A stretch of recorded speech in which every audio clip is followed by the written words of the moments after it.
had built continuously with gusts now approaching 45 knots, about 52 miles per hour, and the sky had grown darker. Before the race, the Australian Bureau of Meteorology had issued a gale warning, so sailors knew things could get rough, but Larry and most of the men on board had weathered similar winds in the 1995 race.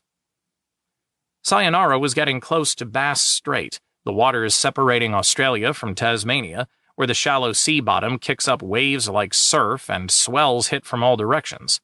Suddenly, a violent gust of over 50 knots accelerated Sayonara, and Larry angled her farther downwind to ease the pressure on her sails and rigging. But it was too late. The huge nylon spinnaker resembling the Japanese flag was shredded like a cotton sheet. With the wind becoming stronger and less predictable, the call was made to hoist the strongest spinnaker, nicknamed the Mini, they had on board. "That sail is indestructible," Larry said confidently as Sayonara sliced through the whitecaps. Stress-focused, the billionaire daredevil, who did aerobatics for fun, surfed in storms in Hawaii, he once broke his neck and the injury nearly left him a paraplegic, and had taken Oracle back from the brink of bankruptcy more than once. He was the world's fifth wealthiest person just 2 decades after facing foreclosure on his own home and having his water and electricity turned off because he couldn't pay the bills. His hobbies, by his own admission, were a constant search for alternative stress.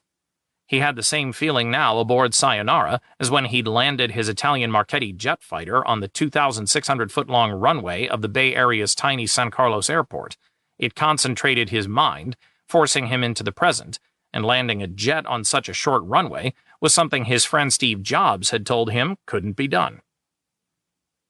Sailing directly south on this Sunday morning, Sayonara was pounded by another massive gust, and the impossible happened. The indestructible sail broke.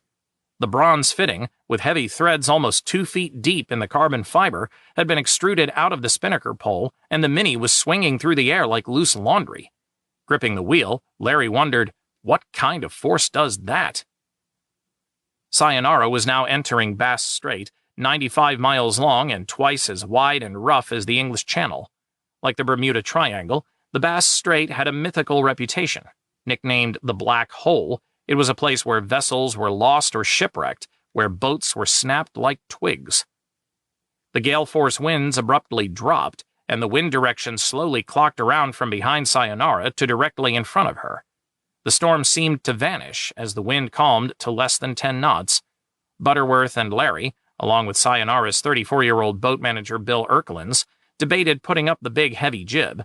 Larry was in favor, but Butterworth wanted to wait and sail Sayonara through the transition zone, the area where the northerly winds were changing to apparently mild southerlies, with only her mainsail up. They waited for 10 minutes, until Larry was convinced they'd passed through the worst of the storm front.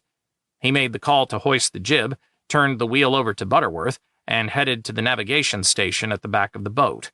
He lowered himself into the hatch and took a seat on the cushioned bench before 2 adjacent laptops and a panel of communications equipment, warming his hands as he waited for satellite images to appear on screen. As the first of the pictures filled the screen, Larry's eyes grew wide. "Have you ever seen anything like this?" he asked. Mark Rudiger, Sayonara's navigator and a member of the sailing team that had just won the grueling Whitbread Round-the-World race, studied the milky images and slowly shook his head. Looking at the swirling, frothy cyclonic cloud with a plus sign in the center, Larry answered his own question. "Well, I have. It was on the Weather Channel, and it's called a hurricane. That plus sign is us. We are in the eye of a fucking hurricane." Back up on deck, Larry heard Butterworth screaming out commands. "It's coming hard, guys! Everybody get that jib down now!" It took about 2 minutes for the wind to go from under 10 knots to back up over 30. 5 minutes later, it was a solid 50 knots. Now the situation was far worse than before. Sayonara was sailing at a speed of 10 knots into the wind rather than going nearly 20 knots with the wind. The apparent wind speed over the deck had increased to 60 knots, and the boat was heeling, leaning over, 40 degrees. It was suddenly difficult and dangerous to move around on deck. One by one, the men went below, grabbed their harnesses, and scrambled out of the hatch and back up on deck, where they cabled themselves to the boat to keep from being blown overboard.